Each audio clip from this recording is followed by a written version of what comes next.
Welcome to the Best Sports Betting Podcast, where we'll talk about reviews, previews, tips and all things betting related. Brought to you by bestsportsbetting.co.za. Now, on to our hosts. How's the punters? Welcome back to Best Sports Betting. It's been a while since our last podcast, but we're back. I've been away on a break for about 2 months. With me as always is Simon, and we're going to be breaking down quite a lot today. Simon, it's been a pretty good few months. We got the Euro 2020 winner, right, with Italy. Yes, we did. 2 months ago, hey? 11-1 winner, yeah, that was fantastic. What a great month-long ride that was. Oh, excellent. And I was so happy that they won at the end. Deserved winners, and we got an amazing price. And it's always nice when you're kind of not, like when an outsider that you pick comes in and it comes in pretty strongly, and they just got stronger and stronger throughout the tournaments. They did, absolutely. Hard luck on England, but yeah, we're not going to talk about the Euro 2020. It's too long ago. What we're going to be talking about in this episode is a recap on the Premier League. We're going to hear from Simon about the US Open, some golf, the Dutch Grand Prix. Then we're going to take a look at the upcoming EPL fixtures, South Africa versus Australia, NFL Week 1, and then a quick look at the Italian GP. But before we get there, I'm going to talk quickly about some of the casino news, so some of the latest sports or betting news in South Africa. We've got a couple new games. We've got Cash or Crash, which is available on Lotto Star and on Hollywood Bets. Pretty interesting game. I popped some videos up on that on the channel. Go check it out. It's supposed to only officially launch at the end of the month, but you guys can go check it out so long. And then also we've got Fantan. Simon did a write-up for Betting Guide about Fantan. I did a quick video about it yesterday. Very interesting game, Simon. Kind of boring though. Yeah, there's really not much to it, Rob. I must say it's quite sort of mesmerizing watching the beads be sort of separated and then lined up on the table. And I must say that part of it is quite cool, but it really is quite a simple game. But there are more betting options than you could actually imagine in that. So it's quite fun, but quite a simple game really. There are some nice combinations that you can take there. You can take like 1 bead or 3 beads, 4 beads or 2 beads, that sort of thing. But there's no big odds on offer, so it's a very kind of blackjack-esque kind of game in that sense, but interesting nevertheless. And I enjoyed making a video about it, but I don't think I'm going to be going back to it anytime soon. Then we also have in other betting industry news, we have Lotto Star, who've been taken to court by Atuba, and the court said that they're not allowed to offer any more kind of lotto betting products. It was Lotto Star and Betting World. I think we've kind of touched on this in our private conversations, but pretty interesting from I think was it the High Court. It is. Yeah, look, I mean, from our perspective, we're really hoping this doesn't sort of set a precedent, and they start banning betting on lottery games across the board, because obviously they do have quite a strong case, I guess, in the sense that although you have a lot of betting companies like Hollywood Bets, for instance, who do have community initiatives and so on, Atuba can obviously control exactly how much money goes to charities and so on. Who knows how much of that is actually embezzled and in corruption and so on, but that's all another debate. But the thing is, their argument is, if you're allowing betting on lotteries, we can't control which of those funds, goes to supporting certain charities, and so on. So, hopefully this isn't the start of something bigger to come. Yeah, so it's an interesting sort of precedent, and I think it will get overturned, because when you're playing on Lotto Star and at Betting World, you're not actually playing the lotto, you're betting on the lotto. So I'm not sure how they're going to enforce any sort of lottery rules around that, because it's not lottery. It's completely different. It's fixed odds. You know exactly what you're getting paid if 2 balls are pulled out. It's not like our lotto where you pay R2.50 and you can win 60 million rand. Yeah, your R2.50 is only ever going to look, I guess, like 50,000 to 1. I guess their argument is that people are playing that instead of the lotto, and because they're betting on the lottery instead of buying lottery tickets, that means South Africa loses out because they don't get that investment. So look, I mean, there's 2 sides to every coin. Sure, but I do understand where they're coming from. So it's going to be interesting to see how this unfolds, for sure. Yeah, and hopefully it unfolds in the favor of the bookmakers. I'm not a big fan of Ituba and the national board with all the all the scandals and embezzlement and whatnot that goes on. But anyway, enough about that.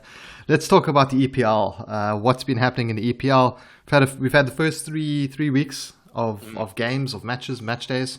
And Arsenal are, I think, the biggest surprise there. I think that's one of the biggest talking points.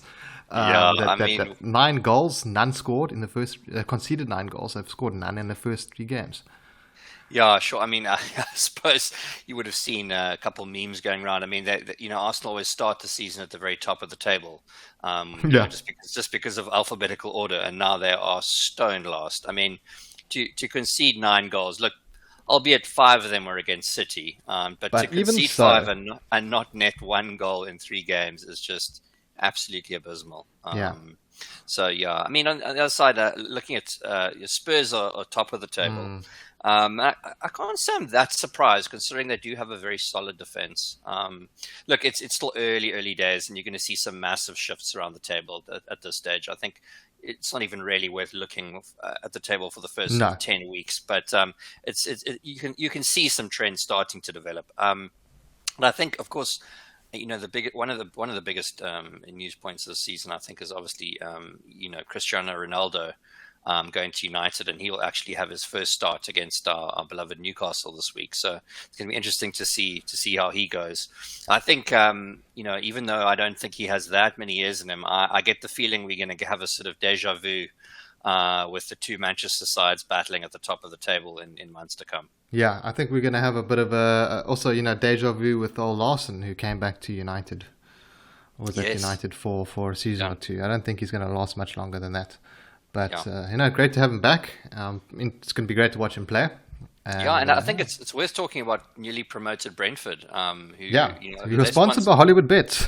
Yeah, so it's fantastic to see them get off to a great start. Look, they obviously beat Arsenal in their opening fixture. But they've had 2 draws in their last 2 games, which for a promoted side is absolutely nothing wrong with that. It's fantastic to see a South African-born bookie who now obviously syndicated to the UK, wearing a team, wearing their logo in the EPL. So hopefully they can stick around and establish themselves as a regular team in the league. Yeah, great investment, great move there from Hollywood Bets. It looks like they're going to be sticking around. It's early days still, but they're showing a lot of positivity for a promoted side, and hopefully they do hang around a little longer in the league, because as you said, it's nice to see some sort of local flavour up there in the UK.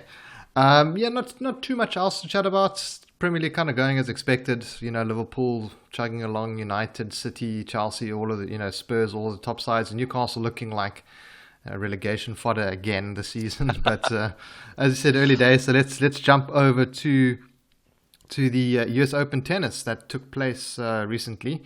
What did you make of that? And that was where Andy Murray had his hissing, or his little cat fit, or whatever it was, about the toilets. Actually, so 10 minutes. What's he doing? I've never been there so long in my life. Gosh, no, I mean, when you on your last legs, people think of anything to kind of detract from the fact that their career's waning. But we won weekend, so we're only just getting to the business end of the tournament now. But I must say, it's just fantastic to have full capacity stadiums at Flushing Meadows. I mean, I can't emphasize enough how great it is to actually have all the fans back. Put together a preview for the US Open on Betting Guide. Tipped up Alexander Zverev for the men's and Ash Barty for the women's, who both reached the quarterfinals of the tournament. So let's hope they can keep up the good work. And then Lloyd Harris, who is, I would be guessing, but I think he's rated only around 80th or 90th in the world currently, is through to the quarterfinals, and he beat the 22nd seed, Riley Opelka, who's literally a giant. I've never seen such a tall man in my life. Well, actually, besides a few basketball players. Oh, he's taller than Kevin Anderson by an inch or two. But yeah, it was actually an awesome match to watch last night. I mean, the first game lasted 14 minutes. It had 7 or 8 aces in it.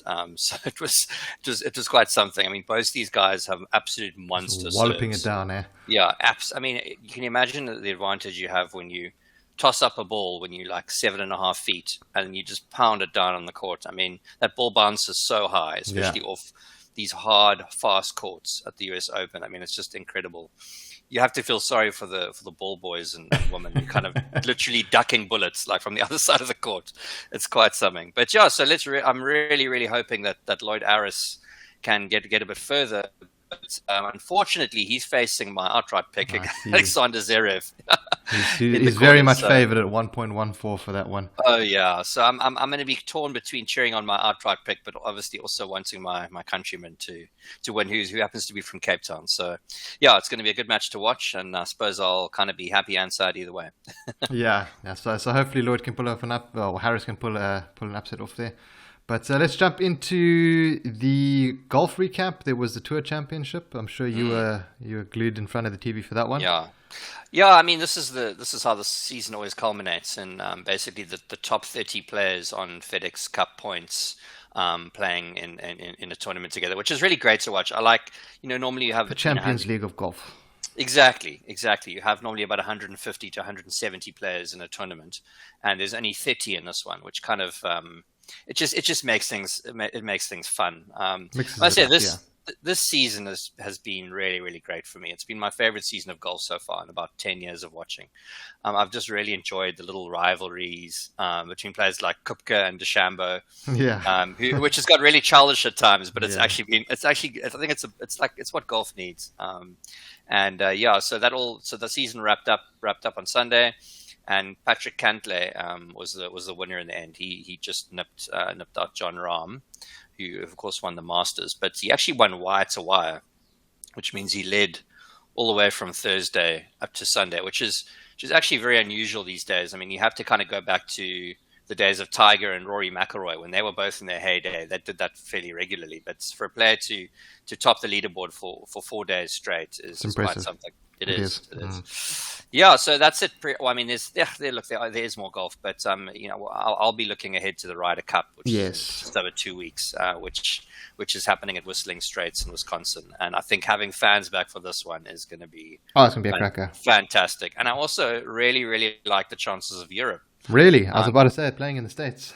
Well, John Rahm and Victor Hovland, obviously John Rahm being the world either number 1 or 2, it kind of goes back and forth with him and Johnson. But, and Victor Hovland, who's just, showing more and more promise. I just think that this European team is looking really good. I mean, look, the States left to be favourite, but I think we're in for a tight contest.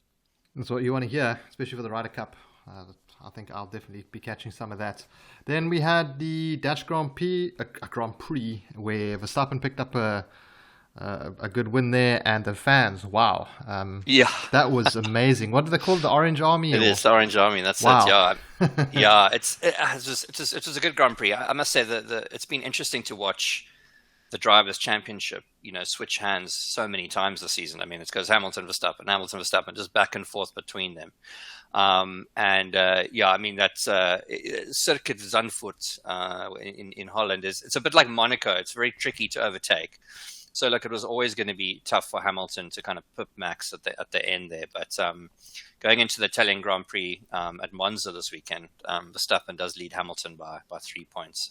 And then big news in F1 actually is that Valtteri Bottas, who's Hamilton's current teammate at Mercedes, is going to be leaving, and he's going to drive for Alfa Romeo next season. And George Russell from Williams will be replacing Valtteri at Mercedes. So, yeah, that should be interesting to see.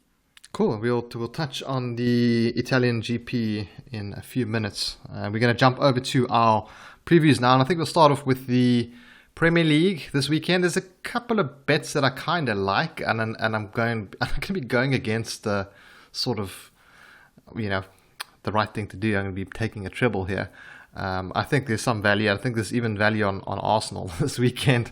We've got. I thought you might think that. Yeah, it's too good. 1.5. Look, Arsenal bottom of the. I'm just going to jump straight into that one. Arsenal bottom of the table. Look, early days, as we said, Norwich on 19th. They're right there with them. Arsenal playing at home.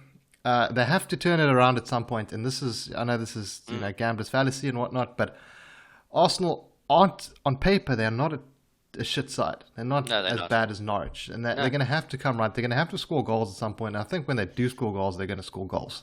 And I think Norwich is one of those fixtures where that that can happen. I like Arsenal on a handicap here. I like Arsenal. Well, I tell you what, I mean, looking at that match, and I haven't let me look at the price quickly now, but both teams to score in that one, I feel I imagine the price is quite short. I mean, even though Arsenal are yet to notch a goal. 1.86. What? Yeah. Wow. I think that is a cracking price because I think, to be honest, you almost guaranteed Norwich is going to score against this team. Really. I love that. I love that bet. I honestly do. I actually prefer that to Arsenal win, and I think obviously it's slightly bigger odds. But both teams to score there looks a very good bet to me, and I was expecting that to be about 1.65. Yeah, I was thinking that would be a lot shorter. But 1 point. Obviously, not expecting Arsenal to score. I think that's where it's coming you would think through. Generally it would be they were expecting a clean sheet, and that's why. But it's probably the other way around. Yeah. Exactly. I like Arsenal -1 there. 2.5. It's a crazy bet, but the odds are just I can't. And turn it down. if you like them on the match winner, to win, you could always take a -1 on the Asian handicap, which will be about 1.85 from there somewhere. Which would obviously mean that if they win the match by 1 goal, you would get your stake back, and they would need to win by 2 to win. But that's another way of playing that if you like Arsenal to win the match. Yeah, and there's some very cool markets over here on PalaceBet as well. I'm looking like they've got 1x2 up until the 30th minute, until the 70th minute, that sort of thing. So you can kind of bet before. Oh, and they've got Asian handicaps full time as well. 1.86 on that -1. I was 0.1 off at a guess. Back to school for you. Just kidding. No. But so that's what I like this weekend. I just think that's going to be a bit of a banker. Then we also have United taking on Newcastle. I like United on the handicap there as well. I don't think Newcastle have a chance in this game. Traditionally, United always just stomp them. United -1 is 1.62. They're 1.21 on the straight up. I'm not sure about that 1.62 odds though. I don't think that's particularly good, to be honest. Yeah, there is the one bet that really jumped out to me in a fixture which might not excite that many of our listeners, but I must say I was quite surprised when I saw this. You can get West Ham on a draw no bet at 1.75 away to Southampton, which I think is really good. I mean, I was surprised to see the Saints at only marginal underdogs. I mean, you got to remember that this is a side which are now in West Ham are still well established in the top 6. So I think this bet is actually cracking value.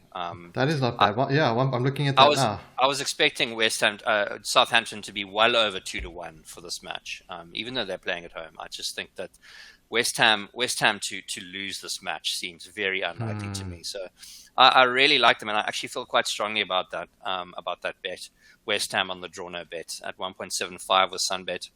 Sunbet, by the way, always have cracking value on when you're keeping the draw on side. So when you're betting a double chance or a draw no bet, I find their odds are very, very good in comparison to a lot of the books. So I'll give you 1.76 on PalaceBet.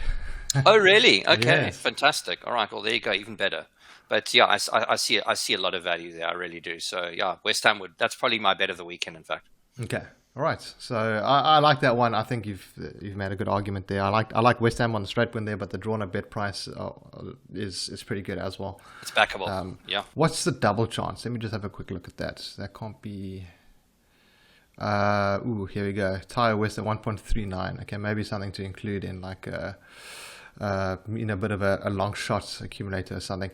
Then we have Leicester taking on City. Man City 1.57 away. Not really keen on getting involved in that. Yeah, I mean, there's no obvious headlining match this weekend, but I suppose that one would be as close as to one as we're going to get. I'm not wild on this match from a betting perspective. Again, I actually think both teams to score here looks like quite a good shot at 1.8. But I think you're probably getting a little bit more value on Arsenal Norwich, both teams to score, to be honest, at pretty much the same price. And Chelsea, Aston I'm Villa. not quite sure where to go with that one. Not much to say about that one. Chelsea. Well, my treble for the week is going to be Chelsea. It's going to be United, and it's going to be Arsenal straight win. Let me see exactly what odds you're getting there. Yeah, I like the sound of that. 2.39, so not the best odds, but I think that really should come in quite comfortably. Then we have Liverpool. I like Liverpool 1.69 or 1.68 here, but a little bit too early in the season for me to be backing a team like Liverpool away. I'd like to see a little bit more. And then Monday we have Everton versus Burnley, and that pretty much wraps up that week of Premier League. Sure. All right, let's jump over to South Africa versus Australia. Yeah. What are your thoughts there, Simon? Yeah, well, I mean, the Springboks dominated Argentina in the first two games of the Rugby Championship. I mean, they covered the spread quite easily on both occasions, and I think that's always a good indicator. They're obviously facing a tougher test in Australia, and they're playing in Sydney. And the bookies have set this at 9.5 points in South Africa's favour, which is definitely the biggest line that I've seen for an away game in Oz in a long while. Mm-hmm. Look, the big news for South Africa is that Dwayne Vermeulen is back. I think, obviously he missed the entire series against the Lions, which I think so. Having him back will definitely be a welcome boost for the Springboks up front. I mean, look, the Wallabies have only played New Zealand so far, who they've been beaten by 8 points or more on each occasion, which I guess to be expected. The question to kind of ask for me here when betting on this match, I think is that good preparation or is it demotivating for them? And I think it's more good preparation for Australia. I think that playing a team like New Zealand 3 weeks in a row is just what you want to be doing before you go and face South Africa, yes, world champions. And, there's not really any hard feelings between the Aussies and the Kiwis. And I think the Aussies, with more than 7 points on the handicap, I would definitely be looking to Australia in this one. I must be honest. I can't look anywhere else. It's almost 10 points. It's crazy. Yeah, I think it should be like 7. I think it should be 7 around there, to be honest. That's in Australia in front of a full crowd. I think it should be about 7.5. That's where I would set this line. I would give them the hook. But yeah, so I think look, I probably won't bet this. I'll rather just cheer on the Springboks. But if I was going to bet this match, I would definitely look to Australia. Well, hopefully you could be getting better odds than what I'm seeing here at PalaceBet on the handicap, which they've got South Africa minus 9.5 at 1.83, and then they have Australia. They have Australia on the plus 9.5 at 1.84. So there's quite a fat little margin they're taking there. So sis, guys, if anyone from PalaceBet is listening to this, please sort that out because that is not nice. It should be like 1.9 at least on both sides. Absolutely. Considering all the other odds are pretty good. Then we're going to take a look at the NFL. I have not followed the preseason. I think for the last 2 seasons or so, I have not been following too much NFL. But I'm sure Simon's been keeping up to date. We've got the Bucks taking on the Cowboys in the opener. Yeah, that's Friday night. If you an NFL fan, that's a 2:20 a.m. start in South Africa, so you really have to be a fan. Yeah, it's there for that one. But I must say, I watch very little preseason for the simple fact that I think it's really not a good indicator for what's going to happen in the season. There is so much changing of sides and just tinkering from coaches and stuff and so much experimenting that it's not a good indicator for me. So I try and ignore it. To be honest, it's noise. It's not something that you should actually pay attention to, in my opinion. I completely embarrassed myself last season by thinking the Chiefs would annihilate the Bucks in the Super Bowl. I wanted to back them at minus 13.5. Let's do it all over again. Yeah. Hopefully we can make some profit this time around because last season was definitely a losing one for me. It wasn't a great one, but it was just a tough season, I think. Yeah, I mean, I think just looking at the outright markets quickly, the Chiefs and Bucks are at the top of the pecking order there. A bit further down, you have quite a big clump of teams that are on the sort of 14-1 mark, which I think is quite indicative of the bookmakers really not quite knowing what's going to happen. Obviously, these prices will shape up a bit as the season ticks on. But, we're a bit short on time this week for any sort of proper analysis, and I'll definitely do some more, go a bit deeper next week. But there is a bet that I like, and that is I'm actually going to take a double of the Carolina Panthers and the San Francisco 49ers. And you can get that at odds of 1.87, so nearly 9 to 10. On those two teams, both to win, so in a double. So that would be my bet of the week. But we'll go a bit deeper next week. Right. So you're on the Panthers, and the other one was the 49ers. 49ers. Okay. At 9 to 10, basically. Yeah, in a double. Okay. Cool. Yeah. Just looking at some of the odds on PalaceBet, and at least here for the over/unders and whatnot, they've got 1.9 on each side, which is much better than the rugby handicap. Yeah. So that bet's not on the spread. That's just on a straight match winner. Panthers and 49ers. Money line win. Yeah. That's the one. All right. Then we have the Italian GP coming up as well. And as you said earlier in the recap of the Dutch Grand Prix, Verstappen's just edging out Hamilton at the moment. Yeah. Let me see if I can find these markets here. Motor racing, is it here? Yes, here we go. And he's once again 2.05 for Hamilton, 2.1 for Verstappen, nothing between them. Bottas, Perez, Norris, and that's pretty much it. Yeah, well, I think it's quite telling that Hamilton is actually a marginal favourite in this one, despite the fact that Verstappen has more wins this season. And look, there's a couple of reasons for that, I think. Hamilton's won this Grand Prix 5 times, so it's definitely a happy hunting ground for him. So I think he just has fond memories of this ground. So it looks about right to me. It's obviously the home of Ferrari. So in seasons past, it would almost be guaranteed that Ferrari would pick up points here, but that was obviously before Mercedes and Red Bull kind of came to the fore. That said, Leclerc and Sainz finished 5th and 7th last weekend at the Dutch Grand Prix, which is better than they've managed in most other races this season. So Ferrari is showing a little bit, and maybe it's good timing. But yeah, look, I think it's very, very hard to pick a winner here. But if you're looking for a long shot, I mean, Leclerc, he did win in 2019. And he's available at 40 to 1. So if you don't want to back Lewis or Verstappen, he might be the place to look at. 40 to 1 is quite juicy odds. Yeah, very, very juicy, but I don't know he's gonna get there. Yeah, I think those one of those donkey horses that kind of wins the race. When other two horses collide is what I kind of see some of those as. Well, that's the thing. I mean, we've seen a lot of accidents this season, crazy things happening. Look, you basically most of the time you're relying on an engine failure or an accident. Yeah. For Max or for Lewis, for any other racer to win. It's that simple. I mean, look. It's he did it in 2019. Maybe he can do it again. Who knows? Some interesting markets over here on PalaceBet for the GP. They've got winning margin over 8 seconds, winning margin between 4 and 8 seconds, winning margin under 4 seconds.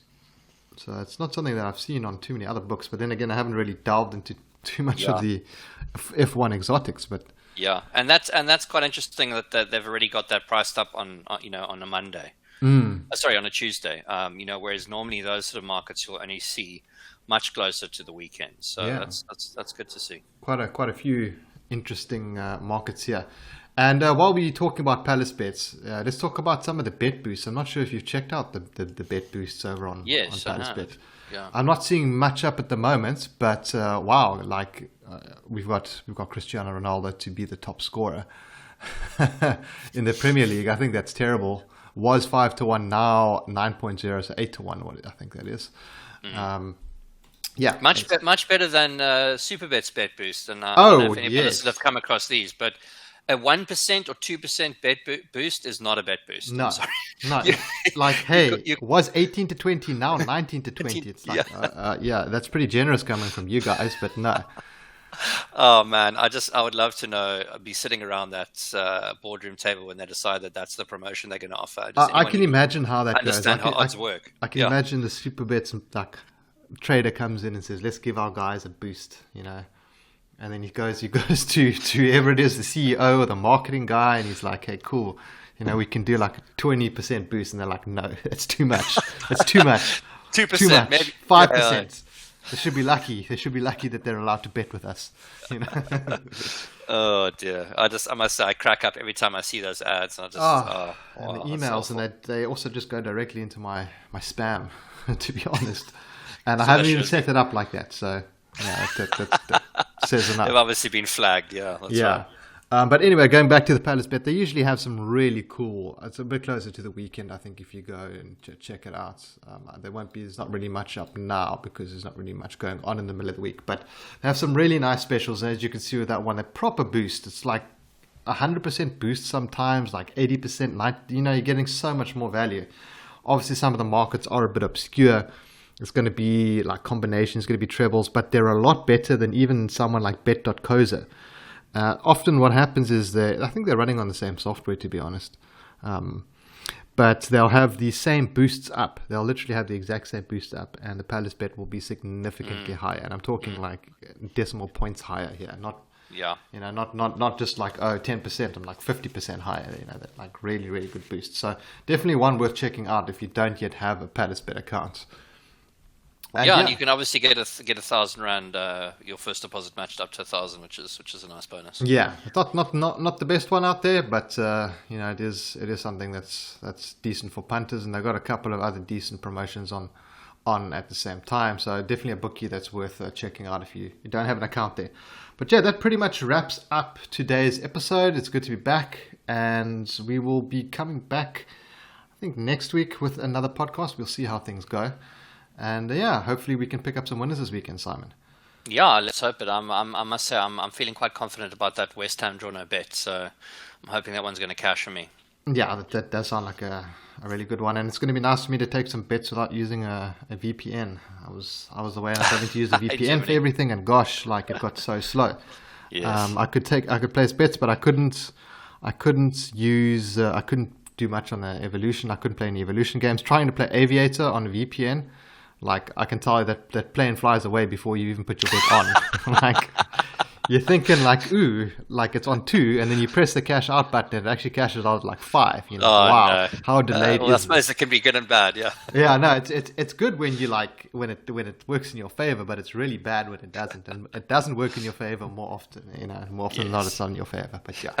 But anyway, guys, thanks for tuning into this episode, and we'll catch you in the next one. Have a good one. Cheers. Thank you for listening, and don't forget to visit our site, Facebook and Twitter pages. Let's go make some money.